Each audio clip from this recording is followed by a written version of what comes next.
നമ്പൂതിരി സമുദായത്തിലെ ജീർണതകൾക്കെതിരെയായി തൻ്റെ ജീവിതം മുഴുവൻ പോരാടിയ വ്യക്തിയായിരുന്നു വീട്ടി എന്ന ചുരുക്കപ്പേരിൽ അറിയപ്പെടുന്ന വെള്ളിത്തിരുത്തി താഴത്തില്ലത്തു രാമൻ ഭട്ടതിരിപ്പാട്.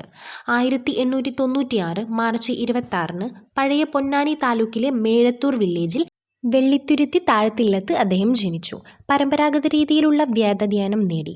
17-ാം വയസ്സിൽ ശാന്തിവൃത്തി ആരംഭിച്ചു. 1918 ഹൈസ്കൂൾ ജീവിതം ആരംഭിച്ചെങ്കിലും അത് മലയാളത്തിലെ ആത്മകഥകളിൽ എണ്ണപ്പെടേണ്ട ഒരു കൃതിയാണ് വീട്ടി ഭട്ടതിരിപ്പാടിൻ്റെ കണ്ണീരും കിനാവും. തൻ്റെ കാലഘട്ടത്തിൻ്റെ സത്യസന്ധമായ ആവിഷ്കരണമാണ് വീട്ടി ഇതിലൂടെ നടത്തുന്നത്. വികാര തീവ്രത കൊണ്ടും ബാല്യസ്മരണകളുടെ മനോഹരിത കൊണ്ടും മികച്ചു നിൽക്കുന്നതാണ് കണ്ണീരും കിനാവും. നമ്പൂതിരി സമുദായത്തിൽ ഒരു അപ്പനായി ജനിച്ച തൻ്റെ ജീവിതാവസ്ഥകൾ വിവരിക്കുന്നതോടൊപ്പം തന്നെ നമ്പൂതിരി സ്ത്രീ ജീവിതത്തിൻ്റെ ദയനീയാവസ്ഥ കൂടി വെളിപ്പെടുത്തുന്ന ഒരു കൃതിയാണിത്. വീട്ടി ഭട്ടതിരിപ്പാടിൻ്റെ കണ്ണീരും കിനാവും എന്ന ആത്മകഥയിൽ നിന്നും എടുത്തൊരു ഭാഗമാണ് കെടാത്ത തീനാളങ്ങൾ. ഷൊർണൂരിനടുത്തുള്ള മുണ്ടമുഖ ശാസ്താംകോവിലിലെ ശാന്തിക്കാരനായിരുന്ന സമയത്തെ ജീവിതാനുഭവങ്ങളാണ് വീട്ടി ഇവിടെ അവതരിപ്പിക്കുന്നത്.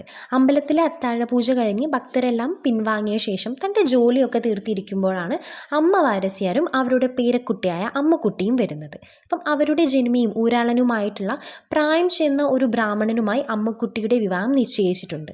അവർക്കതിനൊട്ടും താല്പര്യമില്ല. പക്ഷെ വീട്ടിയുടെ അനുഗ്രഹം വാങ്ങാനാണ് അവർ വന്നത്. അവർക്ക് ഈ സംബന്ധത്തിന് ഇഷ്ടമല്ലെങ്കിലും സാമുദായിക കീഴ്വഴക്കങ്ങളെ അനുസരിക്കുകയല്ലാതെ മറ്റു മാർഗമില്ലാത്തതിനാൽ മാത്രമാണ് വഴിപ്പെടുന്നതെന്ന് അവരുടെ സംസാരത്തിൽ നിന്നും വീട്ടിക്ക് വ്യക്തമായി. തേവരുടെ ചോറും തിരുമേനിമാരുടെ കൂറും നിലനിർത്തേണ്ടവരാണ് അമ്പലവാസികൾ.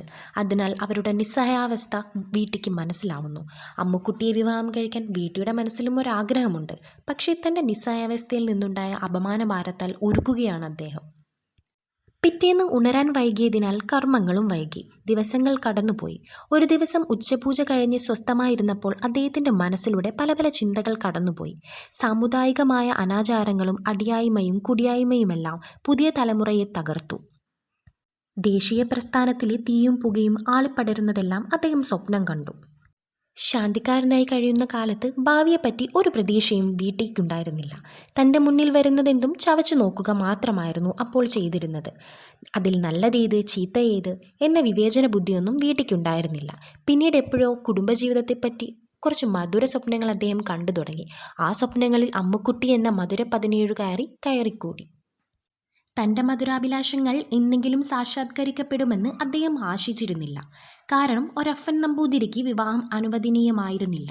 അയൽവീടുകളിലെ തട്ടിൻപുറത്ത് അന്തിമയങ്ങുന്ന പെൺകിടാങ്ങൾക്ക് പേടിസ്വപ്നമാകുന്ന ഭീകരജന്തുവായി താൻ മാറുന്നതിനെക്കുറിച്ചോർത്ത് അദ്ദേഹം നടുങ്ങിപ്പോകാറുണ്ട്. ഒരപ്പൻ്റെ ജീവിതത്തെപ്പറ്റി നന്നായി അറിയാമായിരുന്നെങ്കിലും അമ്മുക്കുട്ടിയുമൊത്തുള്ള ഒരു ജീവിതവും മനസ്സിൻ്റെ കോണിൽ എവിടെയോ ഒരു സ്വപ്നമായി കൊണ്ടു നടന്നിരുന്നു.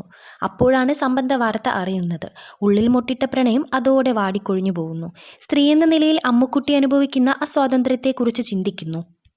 പൗരോഹിത്യ സ്വേച്ഛാധിപത്യത്തിൻ്റെയും പുരുഷാധിപത്യത്തിൻ്റെയും ബലിയാടുകളായി മാറേണ്ടി വരുന്നവരാണ് സ്ത്രീകളെന്ന് അദ്ദേഹത്തിന് തിരിച്ചറിയാൻ ഈ ഒരവസരം കാരണമായി. തൻ്റെ സമുദായത്തിൽ നിലനിൽക്കുന്ന സംബന്ധം, ബാലവിവാഹം പോലുള്ള ദുഷിച്ചു നാറിയ സമ്പ്രദായങ്ങൾക്കെല്ലാം അറുതി വരുത്താൻ കഴിയുമോ എന്നൊക്കെയുള്ള ചിന്തകൾക്കിടയിൽ എന്തോ കുത്തിക്കുറിച്ചിരിക്കുമ്പോഴാണ് മുറിയിലേക്ക് അമ്മുക്കുട്ടി കടന്നു വന്നത്. പിടിമൊന്തയും ഒരു ഇലപ്പൊതിയുമായുള്ള അവളുടെ വരവ് എന്തിൻ്റെയൊക്കെ ആരംഭത്തിനുള്ള ഭാവമാണെന്ന് ഊഹിച്ചു. സമയം പകൽ 3 മണി. വിജനമായ അമ്പല പരിസരം. എന്നോട് ദേഷ്യമായിരിക്കുമല്ലേ എന്ന് അമ്മുക്കുട്ടി പറഞ്ഞു. എന്തു വേണമെങ്കിലും ചെയ്തോളൂ, ഈ പിണക്കമൊന്ന് അവസാനിപ്പിക്കുമോ എന്ന അവളുടെ ചോദ്യത്തിൽ എല്ലാം അദ്ദേഹത്തിനു വ്യക്തമായിരുന്നു. അമ്മുക്കുട്ടി എന്ന ഹൃദയഹാരിയായ ഒരു വിളി മുഴുമിപ്പിക്കുന്നതിന് മുമ്പ് അവൾ വിങ്ങിപ്പൊട്ടിപ്പോയി. തിടപ്പള്ളിയിൽ തീ എരിഞ്ഞുകൊണ്ടിരിക്കുന്നു. അഗ്നിമീളെ പുരോഹിതം എന്നാരംഭിക്കുന്ന ഋഗ്വേദത്തിലെ ആദ്യ സൂക്തം താൻ ശരിക്കും പഠിച്ചത് അന്നായിരുന്നു എന്നാണ് വീട്ടി ആ ഒരു മുഹൂർത്തത്തെ രേഖപ്പെടുത്തുന്നത്. ആ ഒരു വാക്യത്തിൽ തന്നെ തൻ്റെ അനുഭവത്തെ ഉള്ളടക്കം ചെയ്യാൻ വീട്ടിക്ക് കഴിഞ്ഞിരുന്നു. അമ്മുക്കുട്ടിയുമൊത്തുള്ള ആ നിമിഷങ്ങളെ സത്യസന്ധമായി ആവിഷ്കരിക്കുന്നതിനാൽ അത്രയും ഹൃദയഹാരിയുമാണ്. സത്യസന്ധതയാണ് ഒരാത്മകഥയ്ക്ക് ആവശ്യം വേണ്ട ഗുണം. ആ ഗുണം ഈയൊരു അധ്യായത്തിൽ മാത്രമല്ല, കണ്ണീരും കിനാവും എന്ന ഈ ഒരു കൃതിയിലുടനീളം നമുക്കത് കാണാനാവുന്നതാണ്. വീട്ടിയുടെ ആത്മകഥ അത്രമേൽ സ്വീകാര്യമാവുന്നതും അതുകൊണ്ട് തന്നെയാണ്.